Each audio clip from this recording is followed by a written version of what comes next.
Hey everyone, welcome back to my channel Tim's creativity. তোমরা সবাই কেমন আছো? আশা করি তোমরা সবাই খুব ভালো আছো।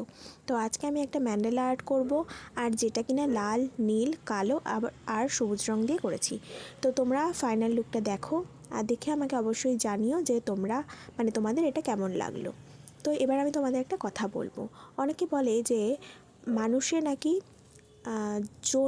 ভিলেন হয়ে কেউ জন্মায় না, জন্মিয়ে ভিলেন হয়, পরিস্থিতি তাকে ভিলেন করে। বাট কথাটা একদমই সত্যি না।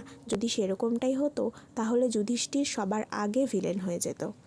তো এই কথাটা মাথায় রেখে পরিস্থিতির চাপে পড়ে কেউ কখনো ভিলেন হয়ে যেও না। নিজের সত্তাটাকে সবসময় কিন্তু বজায় রাখার চেষ্টা করো। যদি তোমরা নিজের সত্তাটাকে তাড়িয়ে দাও নিজেদের থেকে, তাহলে তোমরা কিন্তু আস্তে আস্তে দুর্যোধন হয়ে উঠবে। তো সেইটাকে মাথায় রেখে নিজেদের লাইফটাকে লিড করো। আর ভিডিওটা কেমন লাগলো সেটা কিন্তু আমাকে অবশ্যই জানিও। এই আঁকাটা পার্সোনালি আমার না কেন জানি না খুবই পছন্দ হয়েছে। নিজেই এঁকেছি, নিজেই বলছি, তাও আমার খুব পছন্দ হয়েছে আঁকাটা। তোমাদের কেমন লাগলো অবশ্যই জানিও। তো থ্যাঙ্কস ফর ওয়াচিং।